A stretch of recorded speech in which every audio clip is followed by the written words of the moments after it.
Hello and welcome to my new video, how to draw a realistic eye step by step. In this video I will show you how to draw an eye using a 4B pencil starting from the very beginning.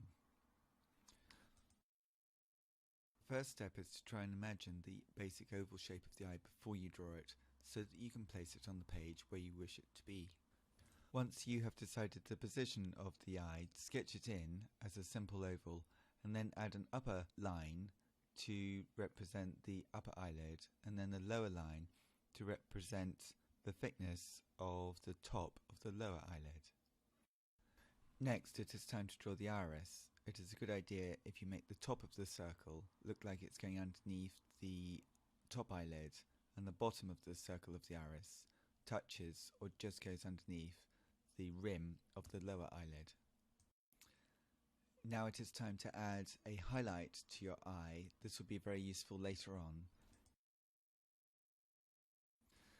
Next, it is time to draw the pupil in the center of the iris. Try to make sure the highlight overlaps the pupil, as then you will have the lightest and darkest areas of your drawing working well together. I now add a line to represent the thickness of the upper eyelid.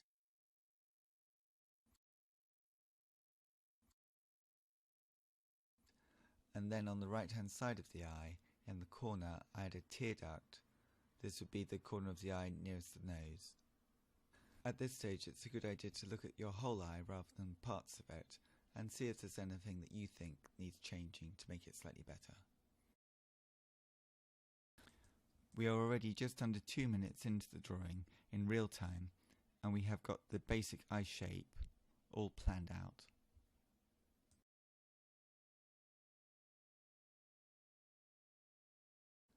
Once you are satisfied that you've got the basic shape of the eye, then we're going to start to add eyelashes one at a time, being quite forceful with the mark so that they don't need to be drawn each one more than once. With a 4B pencil, if you press down hard and exert more pressure with the pencil, you just get a darker line, and if you're softer, more delicate with the pencil, you get a softer, more delicate line. As these eyelash lines will stay in your drawing, it is good to be confident with the marks that you make. But at any stage, if you see something that needs changing in your drawing, just erase that part that you see needs changing and improving, and correct or improve that part, rather than starting your drawing from scratch. It's good to build on whatever you have.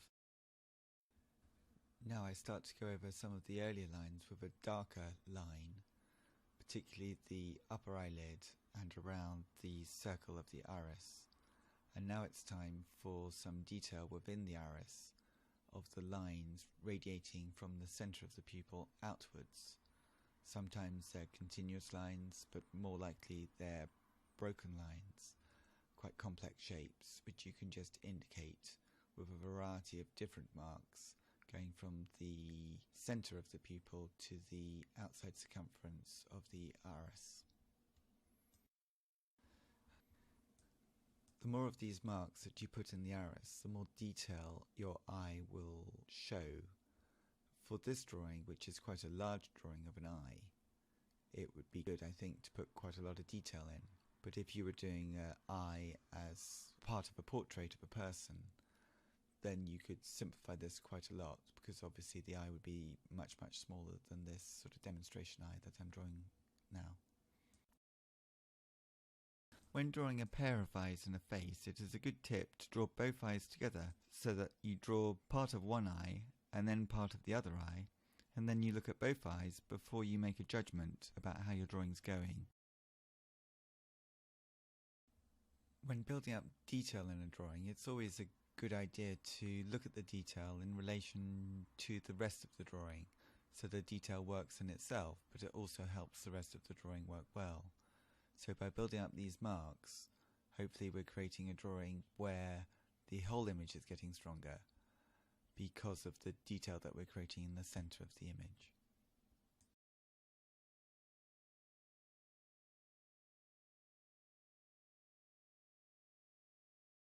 Drawing is a way of recording what you see, and so to improve my drawing I make sure that I look really carefully at what I can see in front of me.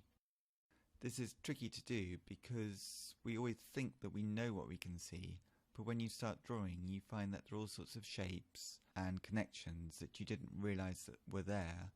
And so to draw an eye or a lemon or a cup, you start to discover all sorts of things which perhaps you had never noticed or seen before. That's one of the reasons that I enjoy drawing so much.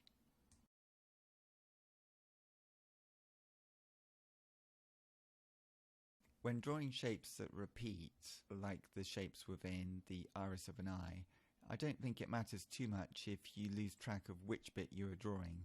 As long as you look each time you draw, I don't think anybody's going to notice if you draw the same bit twice. But they might notice if you start drawing things which you can't actually see in front of you. So it's always a good idea to really look very, very carefully.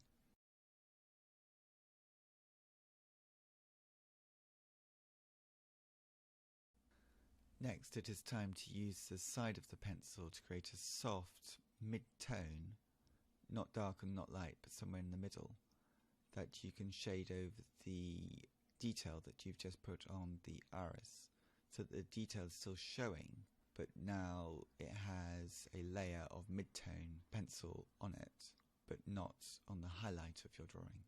The eyelid of your eye will create a shadow, which means that the top part of the eyeball will be in a darker tone than the rest of the eye.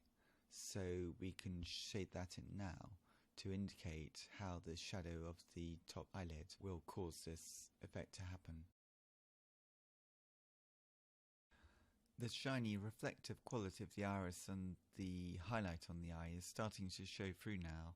I think this is mainly because there are layers of tone of light and dark, and the paper which I'm using is quite bright white paper, and that's looking brighter as you put darker tones next to it. So we're not using any white, we're just making the things around the paper darker, and that's making the paper itself look brighter. It is now time to shade in the darkness of the pupil in the centre of your eye.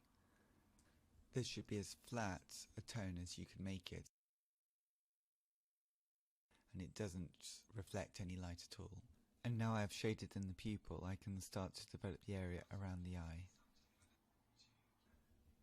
This is a stage in the drawing where you really want to look at your drawing as a whole thing, and to see if there's any way that you can unify the drawing, or if there's anything that can be toned down or simplified so that the drawing works together rather than just pieces of the drawing working individually.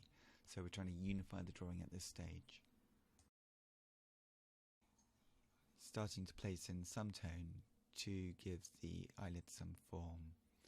So the lines that we drew at the beginning of the drawing can now become lines where a tone changes from light to dark. So on the right hand side of the eyelid it's become a area of tone, and then on the left hand side of the eyelid the tone is above the eyelid.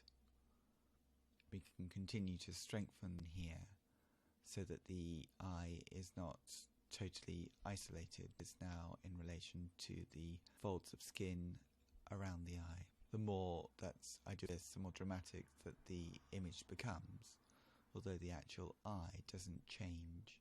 It's just a matter of changing the tone of the drawing around the eye to give it some sort of context within a face. This drawing took just under 9 minutes so far in real time. I start to speed up this drawing now to show you the various steps to get a full tonal range. I hope you enjoy this drawing and you have a go too, and see you next time.